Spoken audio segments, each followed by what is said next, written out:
Good morning. This is Jennifer Harmoning with the Burnsville Chamber of Commerce. Here to join today with Arthur Walden from Doherty, Melinda, Solfest Hills, and Bauer. And just want to say a couple quick thank yous before we jump into our program. I want to thank you to Lakeview Bank, our series sponsor for the Real-Time Solutions webinar series, and to my partner chambers. We couldn't do this program unless we were all in it together. And so I want to thank my partners from the Apple Valley, my chamber, Burnsville Chamber, Lakeville, Hastings, and River Heights Chambers of Commerce. So thanks to my partners. And thank you to Arthur for joining us this morning to talk about, with the quickly changing guidelines back and forth, our businesses have a lot of questions. And so this morning, Arthur's going to talk to us about employer rights and responsibilities related to vaccines, masks, and more. I will let Arthur jump in here with his presentation, and please feel free to put questions into the Q&A or the chat feature, and we'll either answer them throughout the program or towards the end. Thanks, Arthur. I'll let you take it away.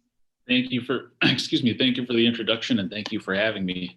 It's a pleasure to be here and be able to give a brief presentation this morning on what I think we can all agree is a rapidly changing area of law and area of employer and employee concerns and issues.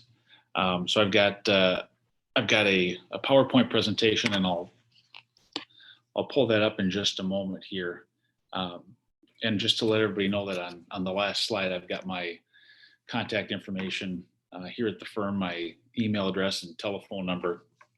And I understand that, a lot of individuals may have questions that are specific to their particular business, their particular employment, whether they're an employee, an employer, or maybe even particular to their given industry. And if there are questions that you have throughout the presentation and you'd like to contact me directly or one of the other attorneys here at the firm, please take down that contact information and don't hesitate to reach out.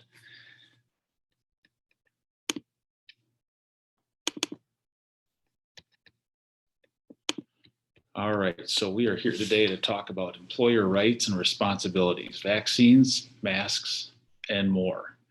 And if I'm sure everybody has heard, but if you haven't,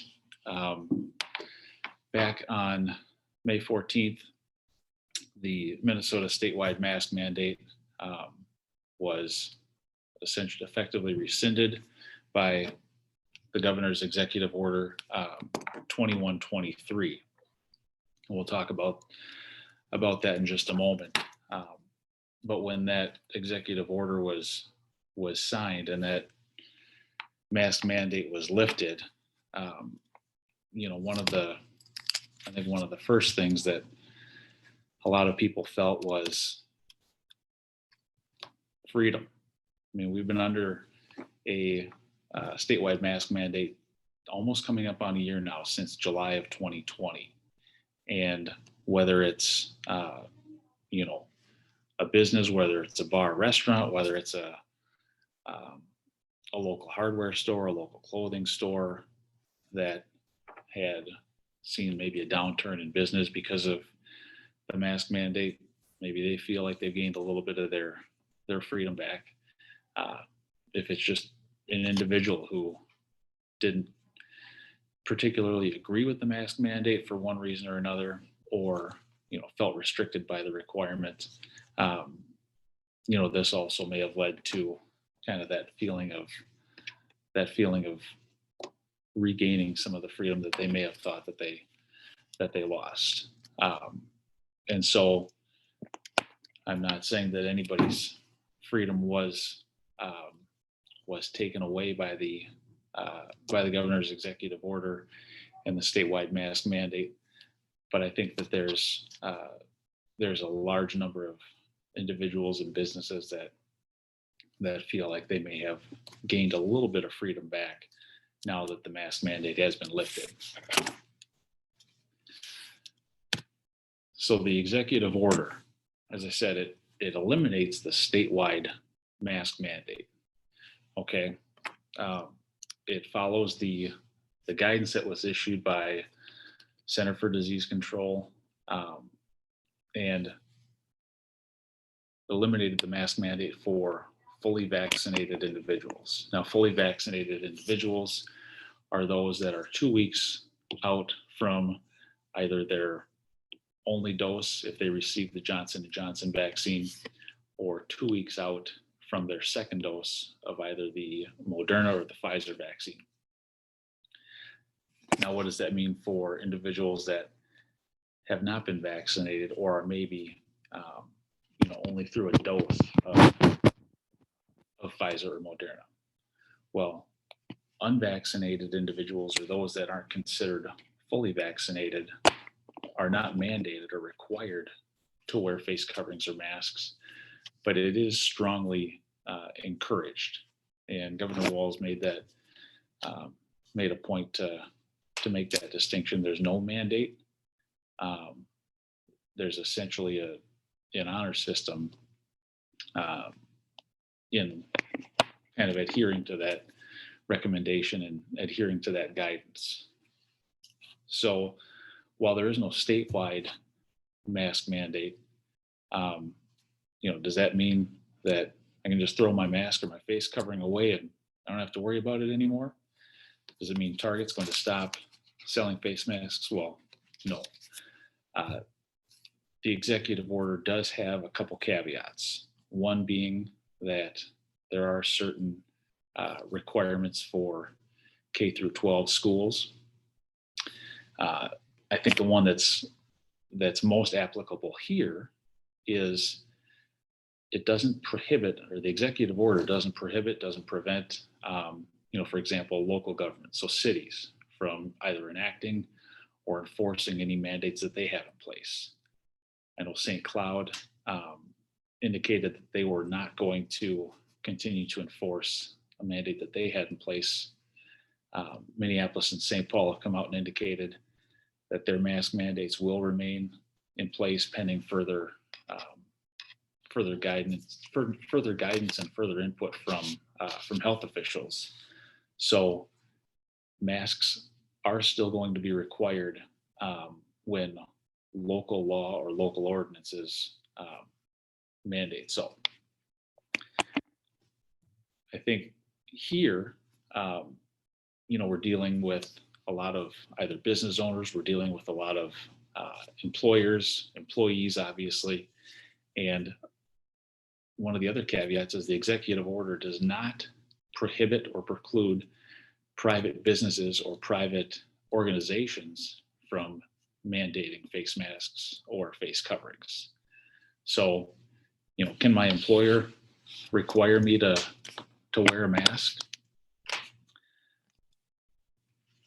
Simply put, yes. Can my employer require, vendors that are coming in and out, require clients, require customers to wear face masks? Yes, generally speaking.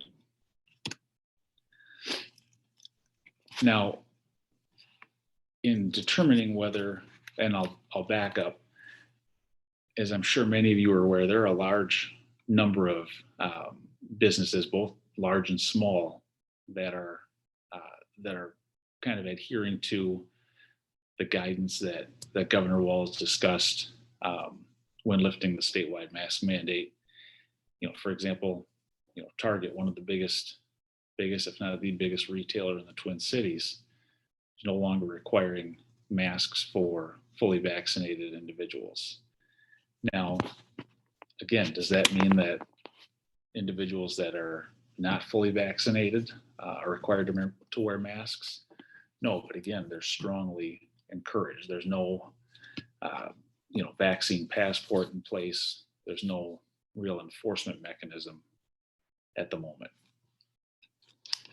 And one thing to keep an eye on is, whether there's any pending legislation that that's ultimately enacted that even prohibits the possibility of a vaccine passport or, other type of requirement that somebody provide proof that they've been vaccinated to enter a certain establishment.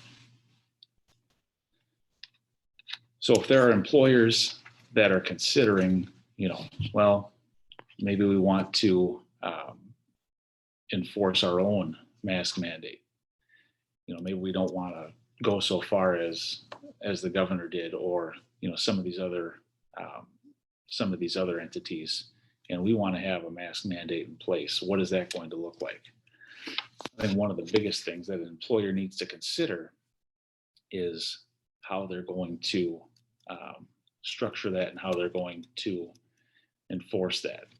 If it's something where they want to kind of adhere to the general guidance right now that fully vaccinated individuals are not required to wear face masks, but unvaccinated individuals are, how is that going to look? And is that potentially going to lead to any discrimination claims down the road? If you have, for example, an employee that is not vaccinated because of a religious issue or a health issue, they either can't or they will not choose to be vaccinated. And if that's the case and they're required to wear a mask, are they going to be discriminated against or retaliated against, based upon that mask mandate and their, I guess, lack of adherence to it? So that's an important consideration that employers need to take into account if they're considering, enforcing and enacting and enforcing a mask mandate for their particular business. Now, masks aren't the only issue that we're dealing with. We're also dealing with PPE, so personal protective equipment. Obviously, masks fall into that category, but there are other pieces of PPE. For example, probably seen a lot of plexiglass at maybe the bank, at various retailers. There are certainly photographs when casinos resumed operations and having essentially these little quads at maybe a blackjack table or various tables that are kind of partitioned off. And is it something where an employer is required to have some of this PPE in place or allow it to remain in place? Generally speaking, no. Where it begins to be an issue is if there are other protective measures that an employer is not able to put in place. So if they're not able to adhere to social distancing requirements,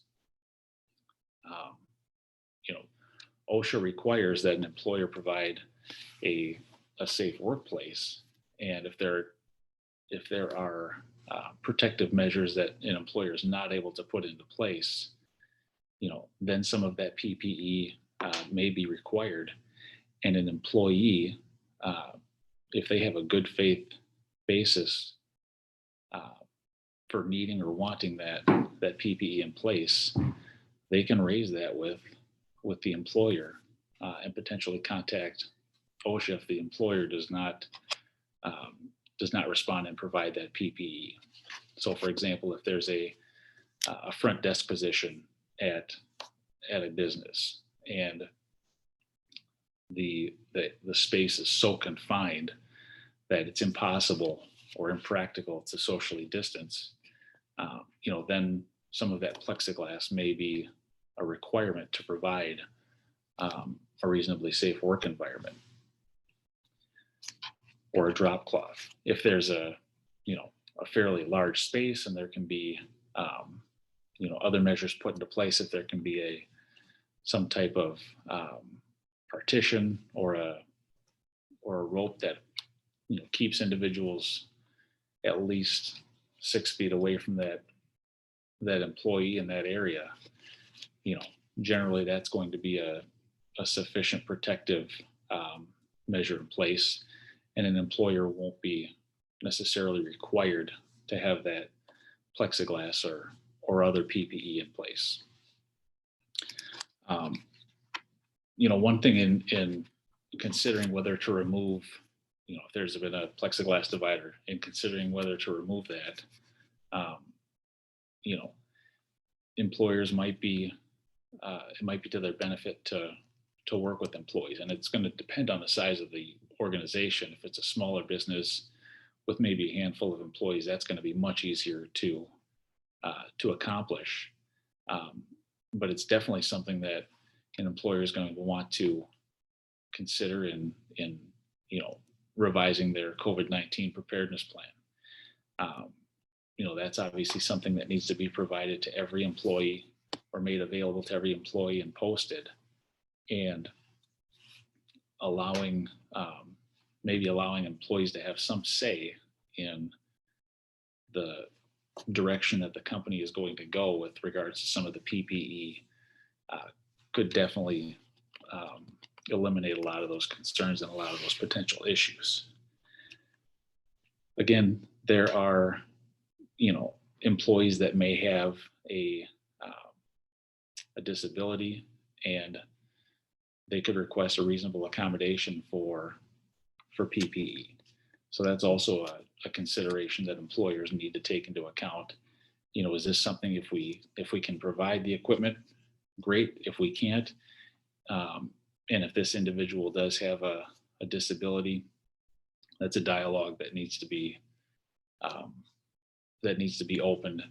And if it's something we can, put this employee in a different role for the time being, move their workspace, let them work remotely, that'll obviously take care of a lot of those concerns with the ability to provide a reasonable accommodation.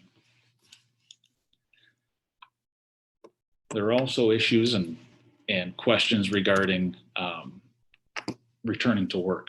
Now that the work from home order has been lifted, employees are returning to the office, they're returning to the store. Employers are requiring some employees to return to work. While there's no requirement in place anymore that employees that can work remotely do so, there's still a strong recommendation that employees be allowed to work remotely. Now, employees that are required to return to work, obviously there are going to be situations where some employees have concerns about health risks. I think we're seeing a little bit of a decline in that, just given the number of employees that have been returning to the office, to the store, have been returning to work, given the also the increase in the number of vaccinated individuals. I think there's a lessening of the kind of the fear and apprehension, but there are still going to be individuals that maybe have underlying health issues. Maybe they have diabetes, or maybe they have heart-related issues. Maybe they are a cancer survivor and are at risk of, or more susceptible to catching COVID, or experiencing significantly increased adverse health effects if they do end up testing positive. Those individuals can request a reasonable accommodation as well. If they have a qualifying disability, the employer is going to be required to, or generally speaking, going to be required to provide a reasonable accommodation, as long as it allows the employee to perform the essential functions of their job, and it doesn't create an undue hardship on the employer. This is going to vary from business to business, from industry to industry, and it's a conversation that the employer needs to have with the employee, and they need to work together as much as possible to come to some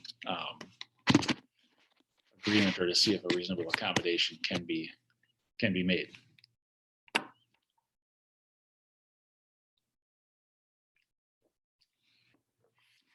Excuse me. So does does an individual's fear of returning to work, just because maybe they've been at home this entire time, have been quarantining, have been keeping themselves from others, does a fear of returning to work constitute grounds for reasonable accommodation? Generally, no. There needs to be a qualifying disability. Maybe they have PTSD, or they've been diagnosed with severe anxiety. Those could potentially qualify as a disability that would require a reasonable accommodation. And again, reasonable accommodation, it's been something that's been discussed much more frequently over the last year, with working remotely. I think pre-COVID, a lot of employers were apprehensive about letting employees work remotely. Maybe they just flat out didn't allow it. And due to COVID, employers have found that, in some situations, it's been effective and maybe even to the employer's benefit. And, maybe that's one accommodation that can be implemented. Maybe the employee has other duties that they can fulfill, and they can essentially change the scope of their work. They can change locations within their office or their building.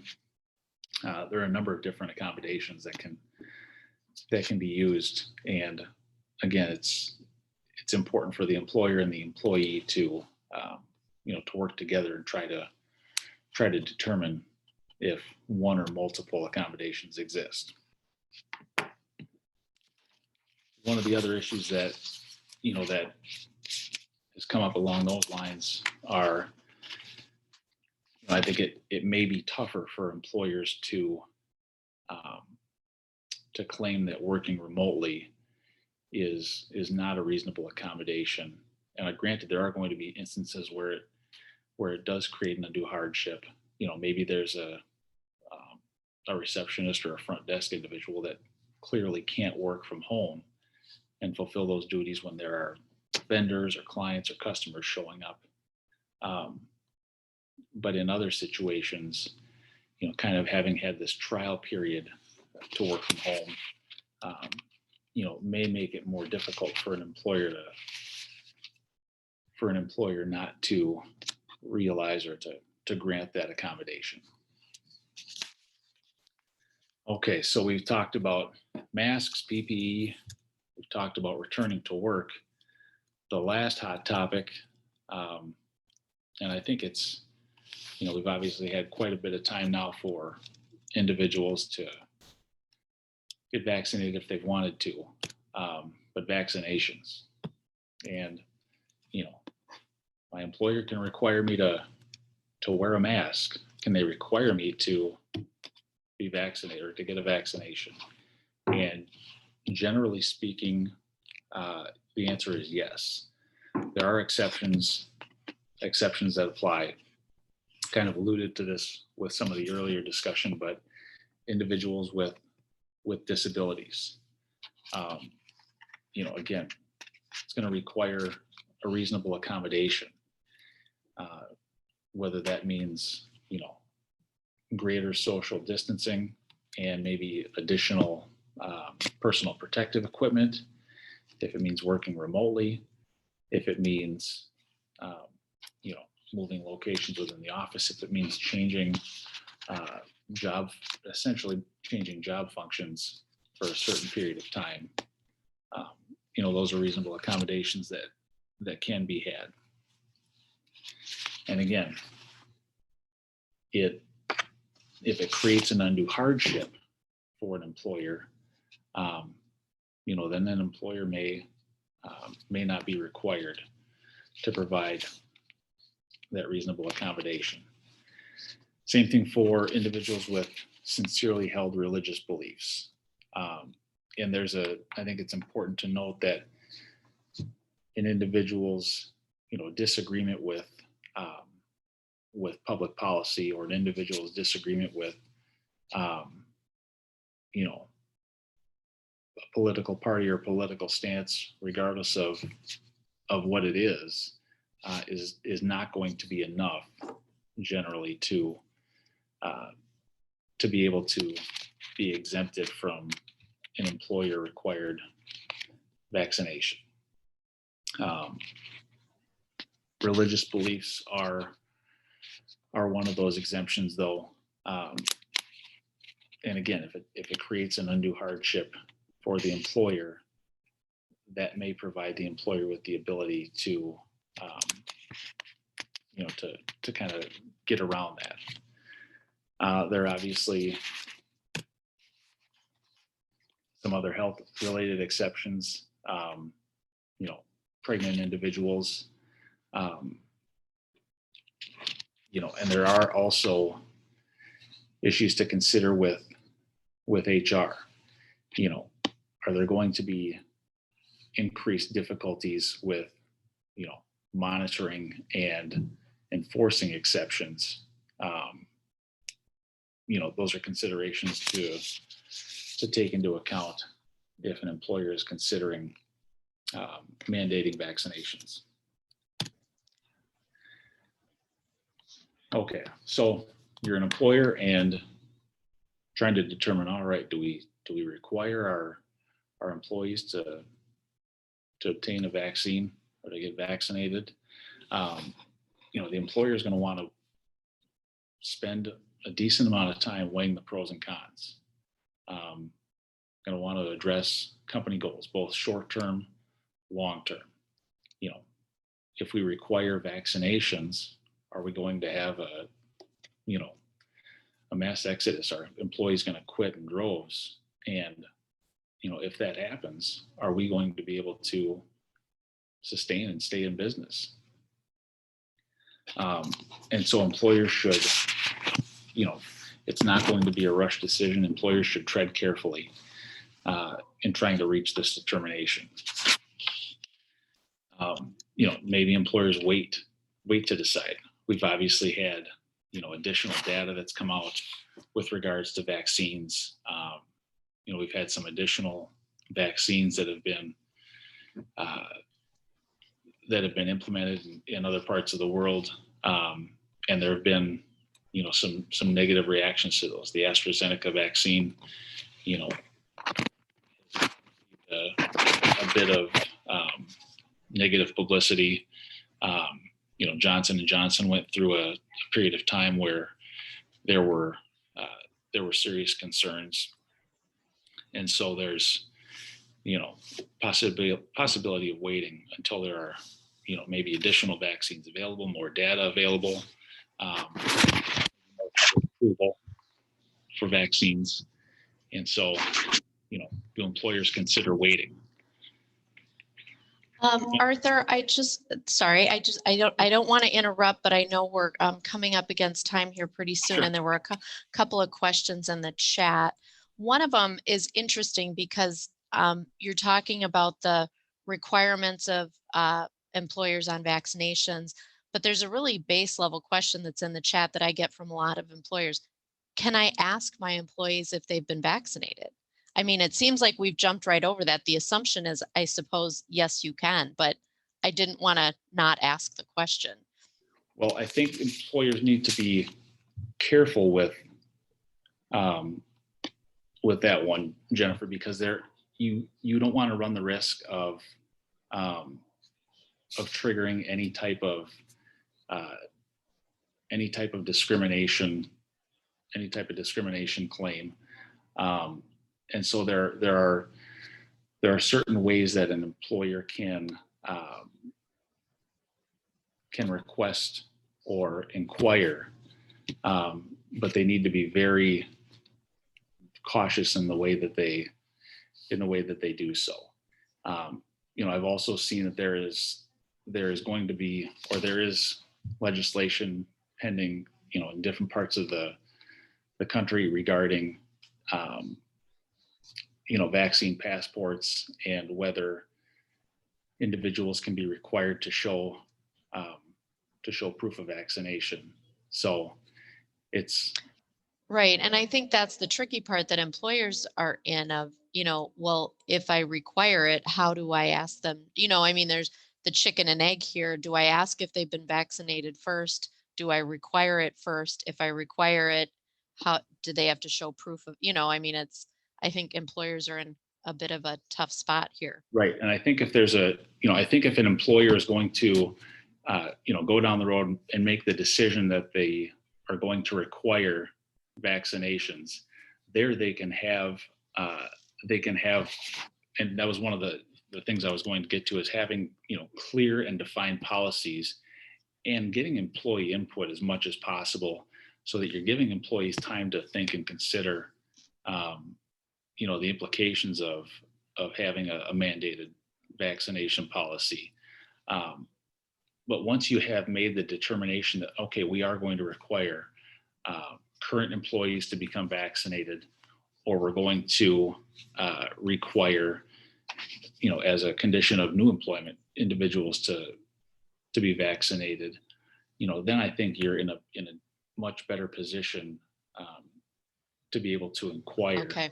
The issue that some individuals or some employers may run into is if you have one of these individuals that, because of a health issue, a disability, a sincerely held religious belief that does not, um, that says, I'm not going to be one of the individuals that you require to be vaccinated.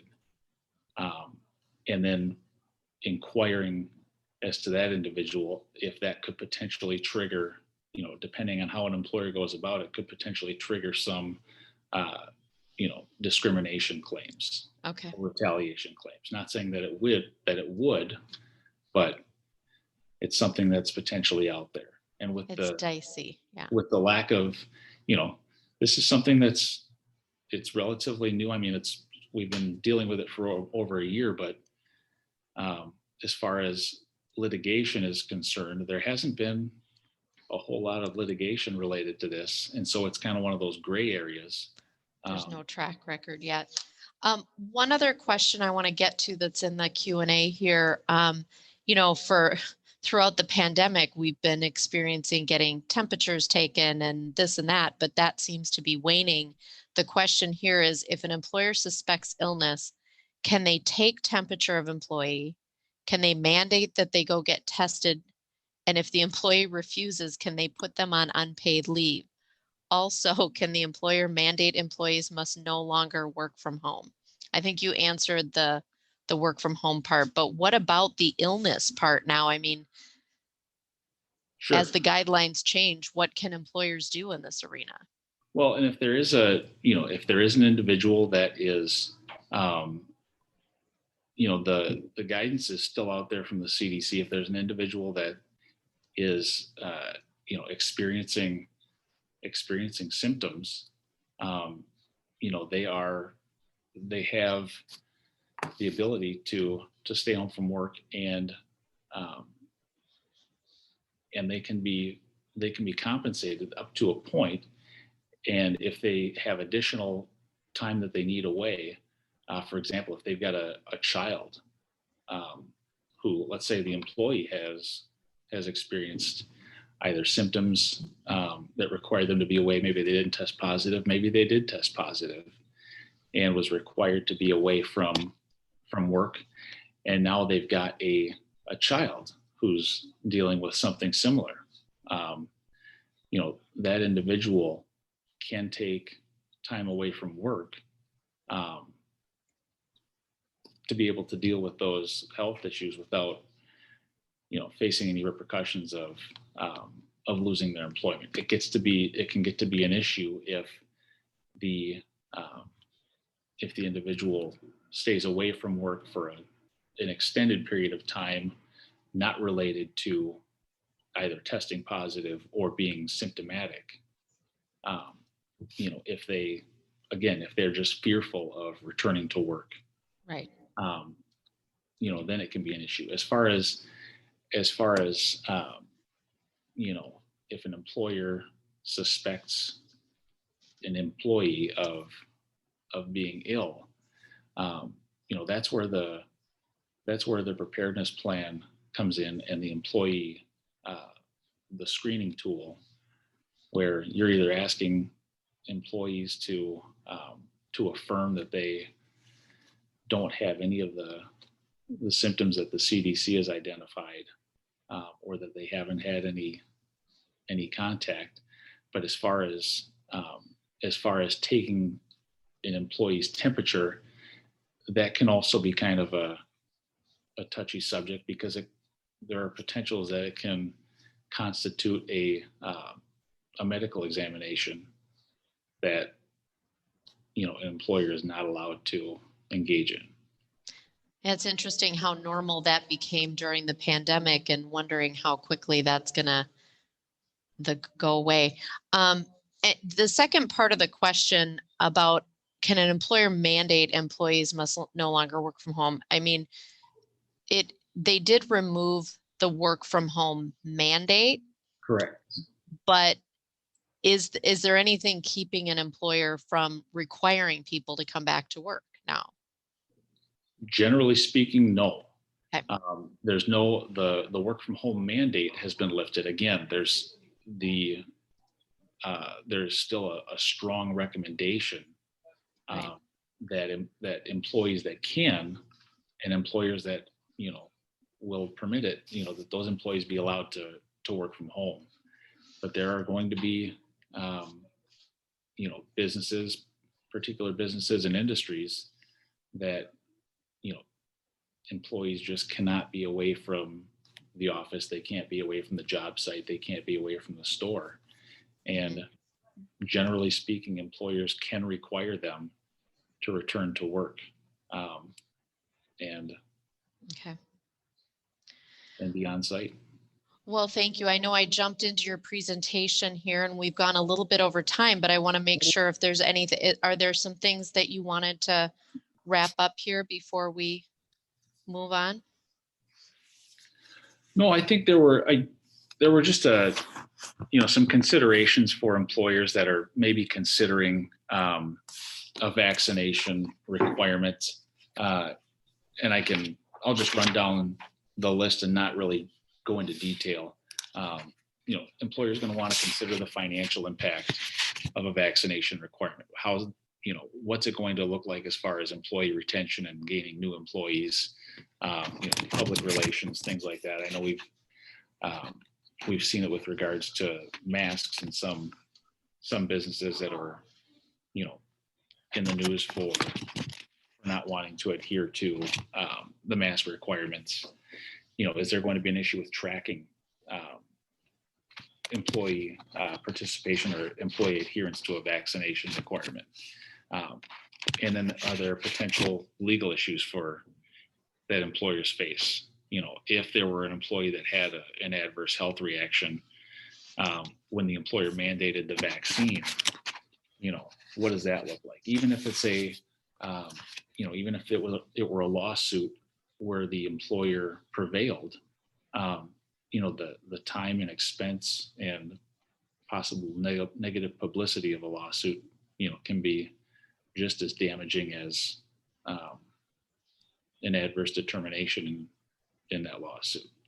So there are a number of items for employers to consider. I think one of the big things employers want to do, as long as they're able, is have an open dialogue with employees, get employee input. I think that's going to go a long way to helping the employer make an ultimate determination on, is this something that we should explore or not, and particularly with, the increasing number of individuals that have been vaccinated, and it seems like the increasing public acceptance. Maybe vaccination requirements aren't something that are as strong a consideration as they were maybe 6 months ago. All right. So let me.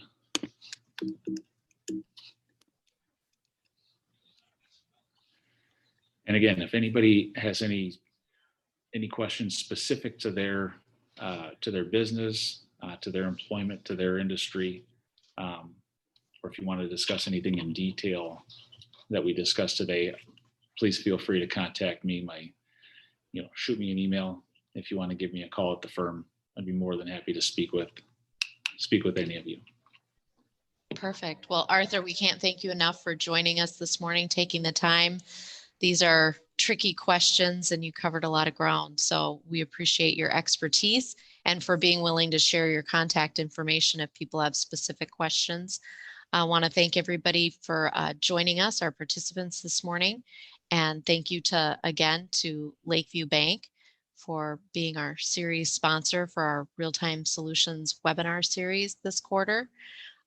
Again, thank you to my partners at the Apple Valley, Lakeville, Hastings, and River Heights Chamber of Commerce. Again, I'm Jennifer Harmoning with the Burnsville Chamber of Commerce, and we hope you have a Chamber of Commerce day. Thanks so much. Thank you, Jennifer.